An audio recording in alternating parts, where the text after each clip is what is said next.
Bonjour chez vous.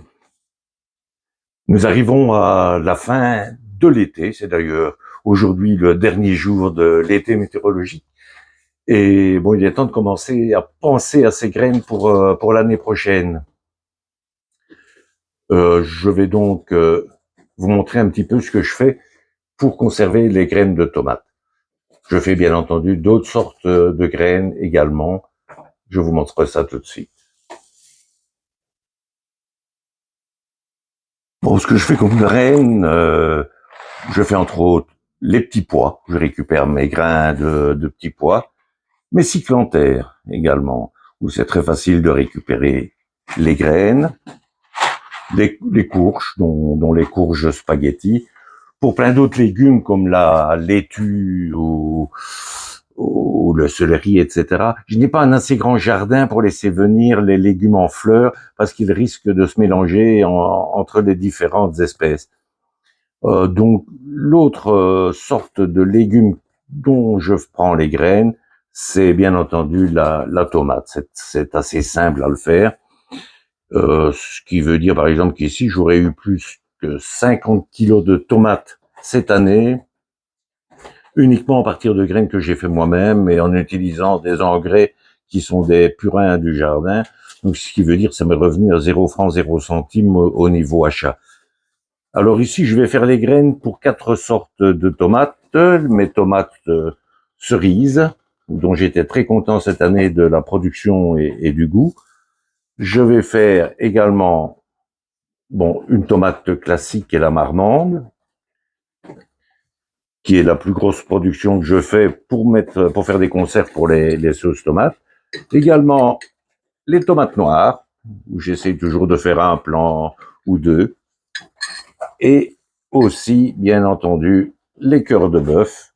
Ici, j'en ai pris une petite, mais bien mûre. Donc, ce que vous devez faire, c'est prendre des tomates qui sont particulièrement bien mûres pour ne pas risquer d'avoir de mauvaises graines. Alors, on voit tout de suite comment on va procéder.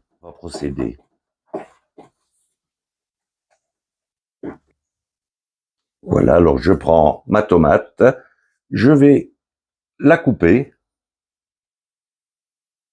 On voit qu'elle est bien mûre, il y a plein de jus. Voilà. Alors, ce que je vais faire, je vais récupérer les graines et la pulpe en même temps. Ici, je fais ça à l'aide d'une petite cuillère. Je crois que c'est encore le plus facile à faire. Voilà. Tout ça va être mis. Ici, j'ai pris de vieilles tasses dont je me sers pour le jardin. Voilà, je vais bien gratter tout ça et mettre cette pulpe avec les graines dans ma tasse. Voilà.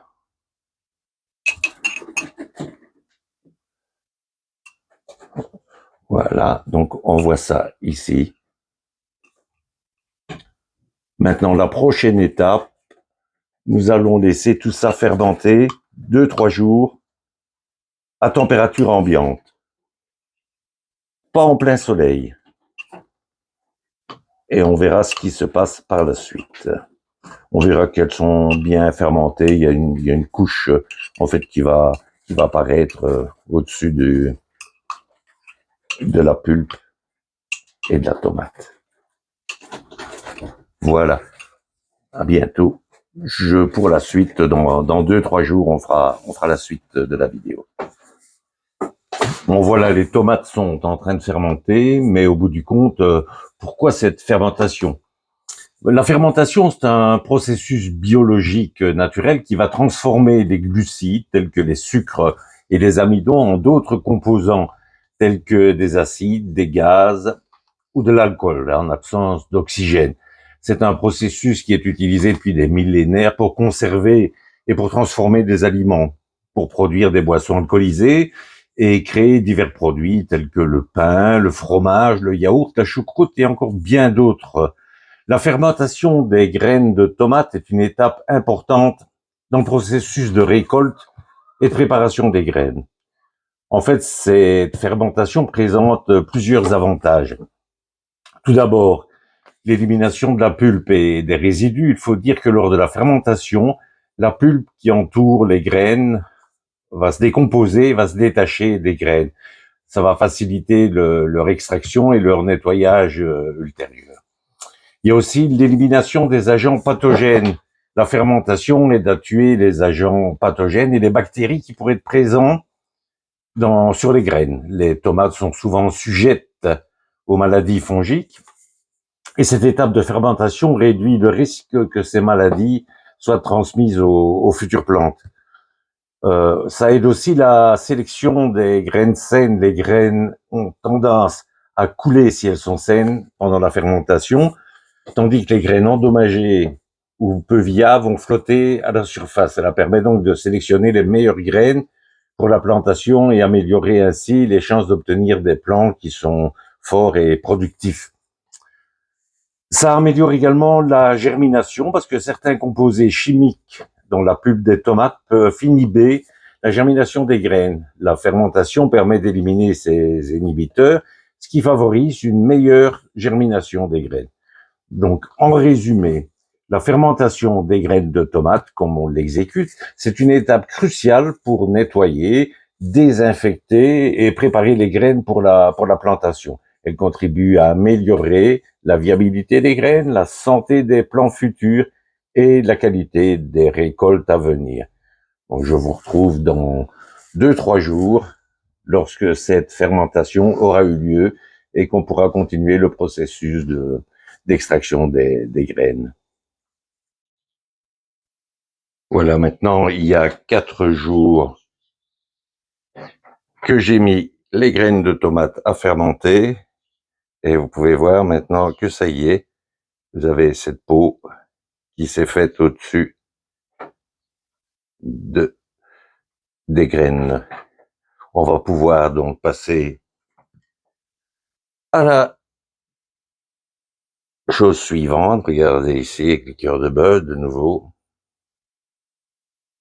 Donc c'est prêt maintenant pour passer à l'étape suivante qui est de rincer cette préparation et puis de mettre sécher les graines. Il ne faut pas laisser trop longtemps non plus les graines fermentées parce que ça va causer plus de dégâts qu'autre chose.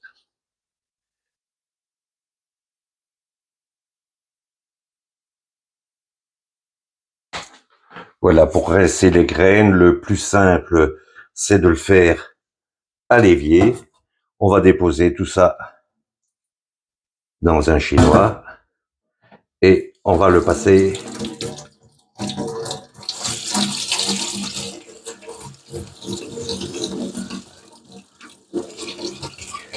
à l'eau courante avec assez de pression pour, on peut aussi avec sa main, pour enlever les petits morceaux qui sont trop gros. Voilà. Vous voyez que j'ai une bonne quantité de graines qui a été récoltée dans une seule tomate.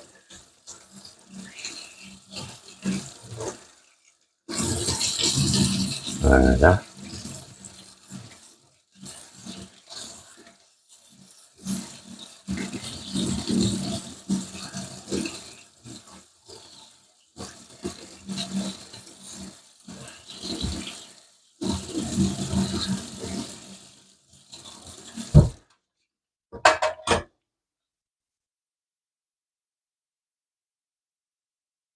L'étape suivante, c'est de mettre toutes ces graines dans un récipient rempli d'eau.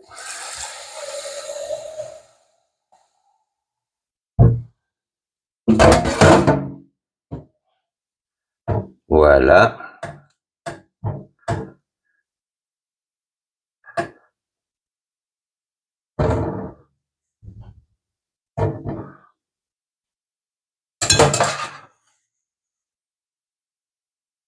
Voilà, maintenant toutes les graines se trouvent dans le pot.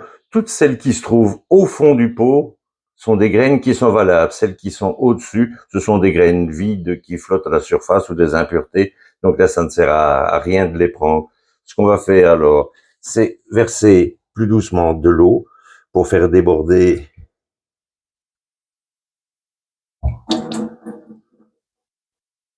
tout doucement le bocal et les graines qui se trouvent à la surface peuvent être éliminés plus facilement.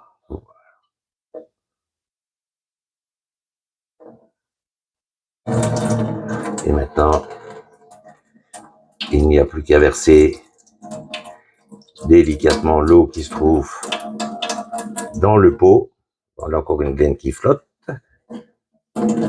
Et vous allez récupérer dans le fond du pot les graines qui sont des graines valables. Voilà. Elles se trouvent tout au fond du pot, il n'y a plus qu'à les récupérer. Voilà, j'ai récupéré les graines que j'ai mises à sécher. Moi, je les mets sur une assiette. On peut le mettre aussi sur d'autres supports, hein, sur des petites planchettes de bois, ça fonctionne aussi, mais surtout ne pas mettre ça sur de l'essuie-tout, parce qu'à ce moment-là, ça va coller, vous allez avoir un mal de chien à les retirer. À partir du moment où elles seront sèches, il faut sécher à l'ombre aussi, pas en plein soleil. Une fois qu'elles sont bien sèches, vous pouvez les mettre soit dans un petit sachet en papier, soit dans des récipients en plastique. Moi, j'utilise entre autres ce genre de récipients qui sont des petits pots hermétiques à médicaments qui sont faciles aussi à ranger et à identifier. Voilà, il vous reste plus qu'à essayer de tenter vous-même l'expérience si ça vous intéresse. Bien entendu, il vaut mieux le faire avec des tomates du jardin que vous avez faites vous-même et pas en utilisant des tomates du commerce où vous risqueriez d'avoir des résultats qui seraient plutôt décevants. Voilà, je vous souhaite une excellente journée ou soirée, c'est selon, et je vous dis à bientôt pour de nouvelles aventures au jardin. Bonjour chez vous.